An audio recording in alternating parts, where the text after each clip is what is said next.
వి gold trusted gold buyers మీరు తాకట్టు పెట్టిన బంగారాన్ని విడిపించి ఈ రోజు ఉన్న మార్కెట్ ధరకు కొనబడును. నమస్తే, వెల్కమ్ టు ఐ డ్రీమ్. నేను మీ ఝాన్సీ.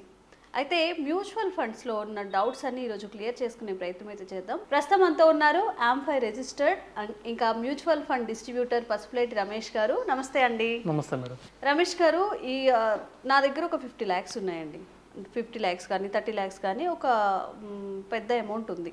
ఈ అమౌంట్ని నేను హౌసింగ్లో ఇన్వెస్ట్ చేస్తే మంచిదా, అంటే ఒక మంచి ఏరియా చూసుకొని ఒక హౌస్ బై చేస్తే మంచిదా, లేకపోతే మ్యూచువల్ ఫండ్స్లో ఇన్వెస్ట్ చేస్తే మంచిదా? డెఫినెట్గా అండి, చాలా మంచి క్వశ్చన్.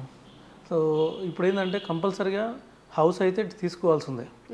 సో మొత్తం అంటే హౌస్ లేకుండా మొత్తం మ్యూచువల్ ఫండ్లో పెట్టమని చెప్పడం కూడా కరెక్ట్ కాదు. ఓకే. ఎందుకంటే అందరికీ ఫస్ట్ మనకు నీడ్స్ ఏంది, మనకు అవసరాలు ఏంటంటే సొంత ఇల్లు ఉండాలి, తర్వాత ఫుడ్ ఉండాలి, తర్వాత డ్రెస్సెస్, ఇవన్నీ నార్మల్ అవసరాలు. సో సొంత ఇల్లు లేనప్పుడు ఫస్ట్ ప్రయారిటీ సొంత ఇల్లే తీసుకోవాలి.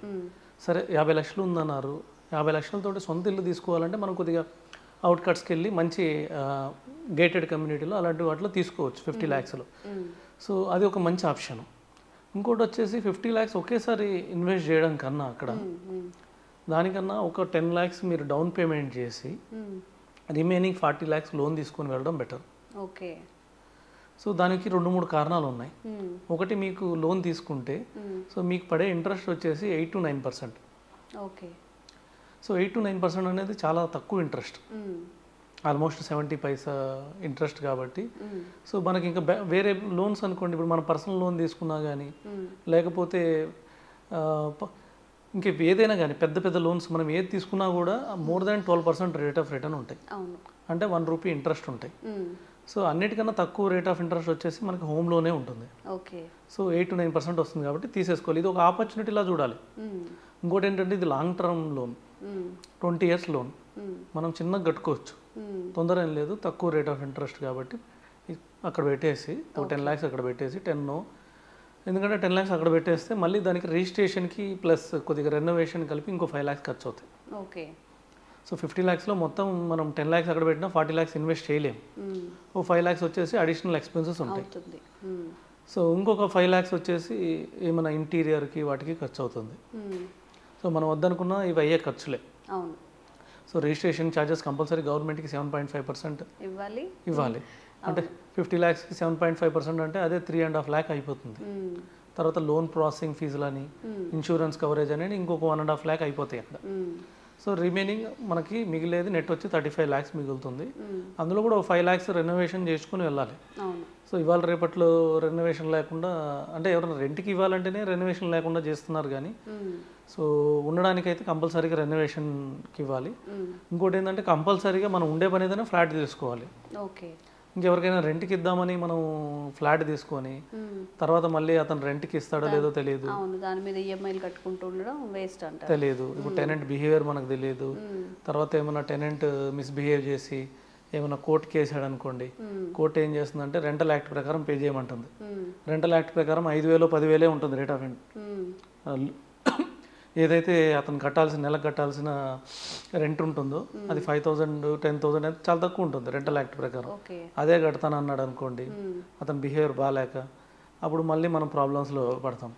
ఇంకొకటి ఏంటంటే అది 12 ఏళ్ళు కానీ రెంట్కి ఉంటే తర్వాత అది ఫ్లాట్ నాదంటే ఆయనకే ఇచ్చేయాలి కూడా, అదొక రూల్ కూడా ఉంది.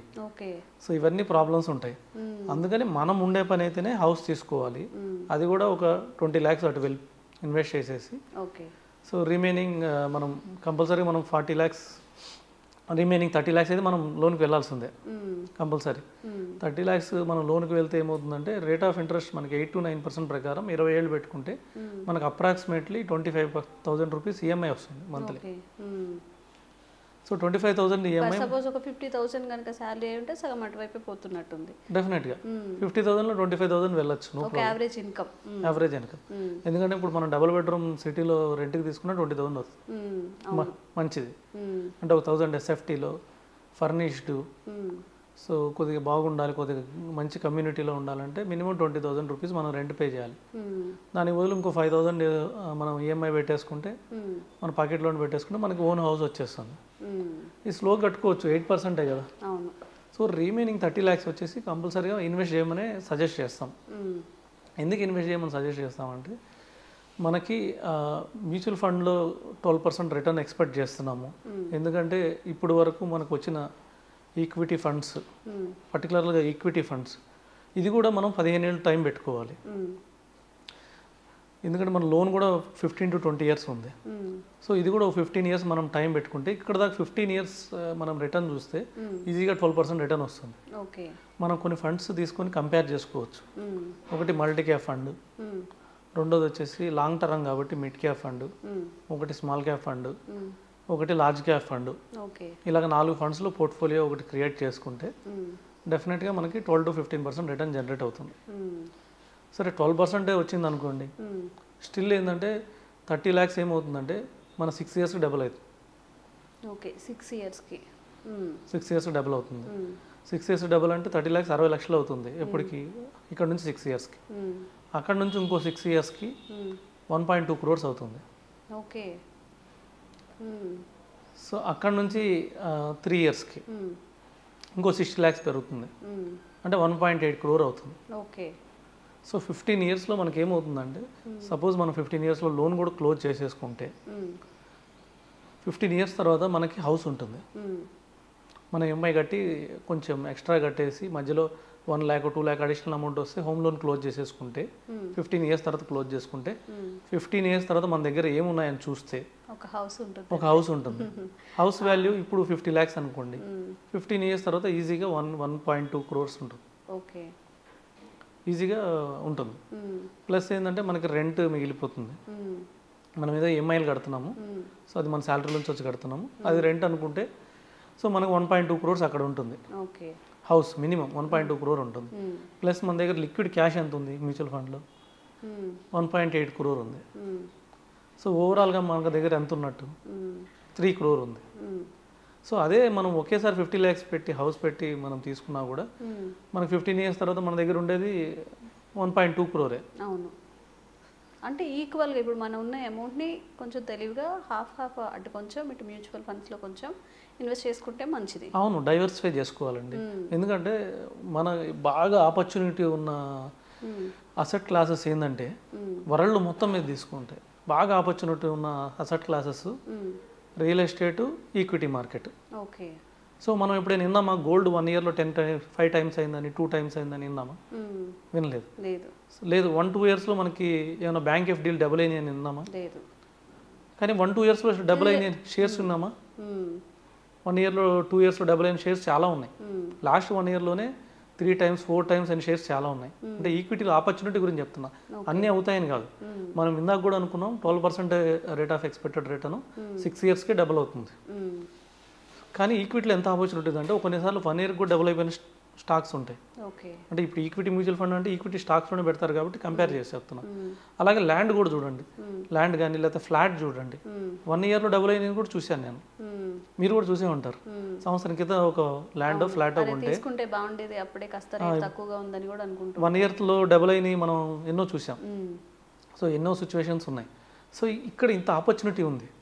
సో 1 year 2 years 3 yearsలో డబుల్ అయ్యే ఆపర్చునిటీ వేట్లో ఉందంటే ఈక్విటీలో ఉంది, రెండోది వచ్చేసి రియల్ ఎస్టేట్లో ఉంది. సో ఎప్పుడు ఏది పెరిగిద్దో మనకు తెలియదు. ఒక్కోసారి ఈక్విటీ మార్కెట్ బాగాలేకపోతేనే రియల్ ఎస్టేట్ పెరిగిద్ది. కొన్నిసార్లు ఈక్విటీ మార్కెట్ బాగుంటే రియల్ ఎస్టేట్ పెరగదు. రెండు ఆపోజిట్లో ఉంటాయి. మళ్ళీ ఈ రెండు అసెట్ క్లాసెస్ సేమ్ టైం ఒకేసారి పెరగవు. ఎందుకంటే ఈక్విటీ మార్కెట్ బాగుంటే రియల్ ఎస్టేట్కి ఎవరు రారు. సో లిక్విడ్ అసెట్ కదా అని చెప్పి రియల్ ఎస్టేట్లో ఈక్విటీ మార్కెట్లో ఉంటారు. అదే సపోజ్ ఈక్విటీ మార్కెట్ బాగాలేదనుకోండి, ఇంకా అక్కడ బాగాలేనప్పుడు ఇంకేం చేయాలి? రియల్ ఎస్టేట్ బాగుంటుంది నెక్స్ట్ అసెట్ క్లాస్ అని చెప్పి అక్కడికి వెళ్ళే అవకాశాలు ఉన్నాయి. కాబట్టి రెండిట్లో ఇన్వెస్ట్ చేసుకోవాలి. ఇటు 1.8 crores మన ఈక్విటీలో 6 yearsకి డబుల్ అయ్యేటట్టు 12% రేట్ ఆఫ్ రిటర్న్ ప్రకారం. అలాగే హౌస్ కూడా మినిమం 10 yearsకి డబుల్ అవుతుంది.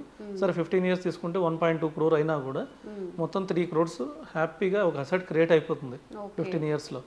సో అయిపోయింది అంటే 1.8 crores మన దగ్గర ఉంది అనుకోండి, రిటైర్ అయిపోవచ్చు హ్యాపీగా. హౌస్ ఉంది, 1.8 crore ఫండ్ ఉంది, హ్యాపీగా రిటైర్ అయిపోవచ్చు. ఏదైనా ఒక డెసిషన్ తీసుకునే ముందు కాస్త ఆలోచించి మనం ఇంకొంచెం ఎక్కువ ప్రాఫిట్స్ కానీ రిటర్న్స్ కానీ వచ్చేలాగా ప్లాన్ చేసుకుంటే మంచిదే అంటారు. డెఫినెట్గా. థ్యాంక్ యూ అండి. Thank you madam.